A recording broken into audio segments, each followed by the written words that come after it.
जिस जिस समय मेरे पापा को जब मारे ना, उस समय मार के मेरे को भी कॉल कर रहे थे कि तुम आ जाओ, जहाँ पे तेरे बाप को मारे हैं ना वहीं पे तेरे को भी मारेंगे, उसी लाश पे उसी चीते पर तेरे को भी जलाएंगे।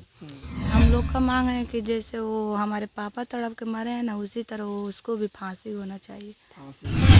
आप लोग के वहाँ घर तो नहीं है ना? नहीं, वहाँ पे घर नहीं, हम लोग घर का है। यहीं पे घर वहाँ है। पे एक ही घर इन्हीं का है। हाँ, इन्हीं का है। यहाँ है, अगर इनके साथ कुछ होता है तो हाँ। आप लोग हेल्प करिएगा। हाँ, हम लोग हेल्प करेंगे। देखिए, ऐसा नहीं कि इनके साथ आज हुआ है तो आप देख रहे हैं, कल हो सकता है आपके साथ हो, परसों इनके साथ हो। जब तक मतलब एकजुट आप नहीं रहिएगा ना, तो ऐसे होता रहेगा। वो भी गांव के है।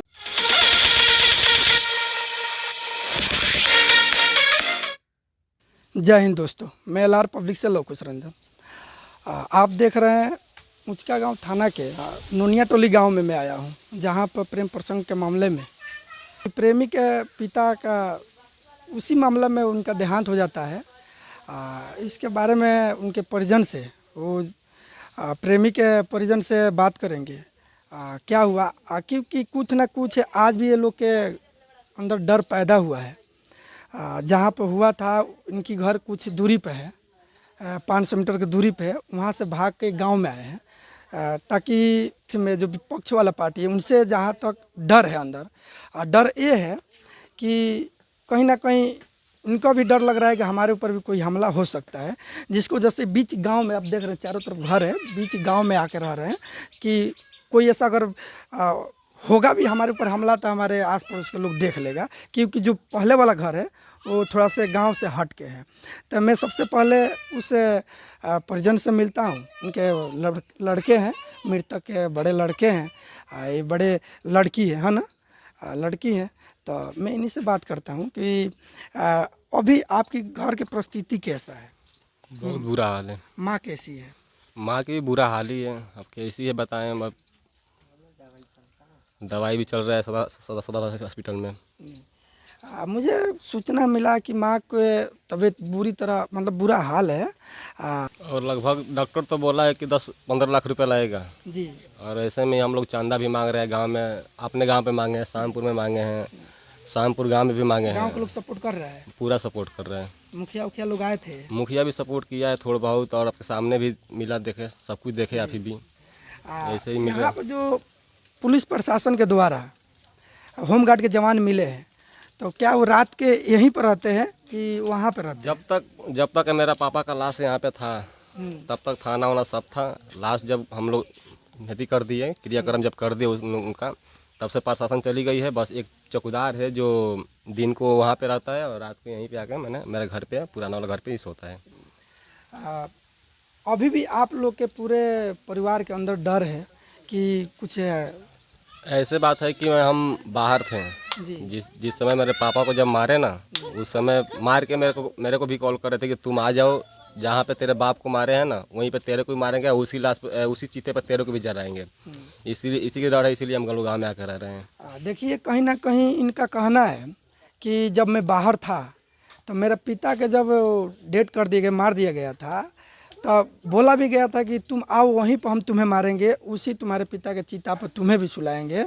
जिसके वजह से इनके अंदर इतना डर पैदा हो गया कि वहाँ के पूरे घर परिवार मतलब घर उर छोड़ के बीच गांव में आए हैं। लमसम 500 मीटर की दूरी में ये गांव है। गांव में इसीलिए मैं जो आपको बताया था कि अंदर हमें डर है, अगर कुछ होता है तो मेरे गांव या मेरा पड़ोसी के लोग कुछ हेल्प करेंगे।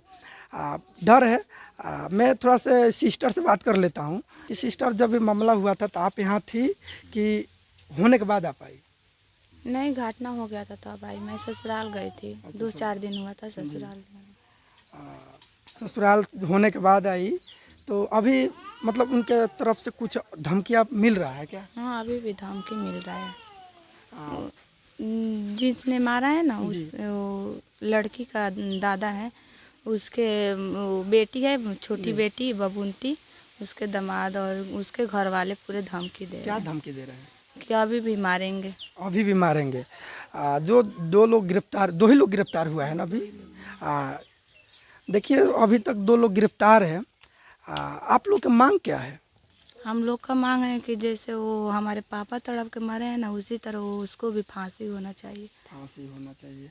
देखिए कहीं ना कहीं वो लोग गलती किया है, क्योंकि मानता हूँ प्रेम प्रसंग मामला है तो हर एक चीज़ का रूल नियम है, कोर्ट कचहरी है, उनको जो भी था।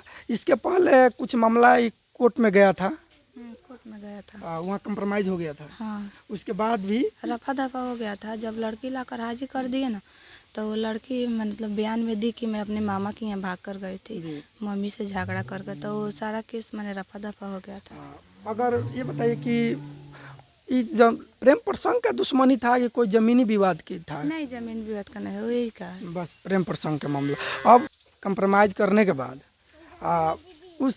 उनको मन में ये ठान के बैठे थे कि हमें कुछ करना है। जो ये हमारे भाई साहब हैं, इनके पिताजी को एक एक दिन उंगलियों पर गिन रहे थे कि किसी दिन हम उनको अकेला देखें। जिस दिन उनका अगर मृत्यु हुआ उस दिन आप लोग क्या घर पर नहीं थे? वो कहाँ अकेले थे क्या? हम नहीं, मेरे बस घर पे मेरे मम्मी और मेरे पापा ही थे, और कोई घर पे नहीं थे। बस हम बाहर थे, मेरा भाई भी बाहर था, मेरी दीदी अपने घर चली गई थी। ये जो बात हुआ तो मतलब डायरेक्ट वो लोग आ गए कि पहले गाली गलौज हुआ? नहीं, क्या कुछ भी नहीं हुआ, पहले कुछ भी नहीं कि मालूम होता तो हम लोग पहले छुप के रहते, चाहे कहीं से भाग के रहते न उधर, मगर कुछ नहीं था। बस मेरे पापा का तबीयत खराब था, ऐसे आज तबीयत खराब है तो गोपालगंज से घुमा कर लाए थे। दवा खिला रही थी मेरी मम्मी, दवा खिला के पापा मेरे बैठे हुए थे, इतने टाइम में घुस के घर में हमला कर घर में घुस के एक बैग हमला कर दिया? हाँ, घर में ही घुस के मारे हैं। तो कहीं ना कहीं एक गोपालगंज ज़िला में जो एसपी महोदय हैं, उनसे रिक्वेस्ट है कि ऐसे ऐसे मामले को संज्ञान में लीजिए, चुप मत बैठिए, क्योंकि देख रहे हैं ये परिवार। अगर कम से कम आप क्षेत्र में आइए, ग्राउंड पर आइए या देखिए कि सच्चाई क्या है।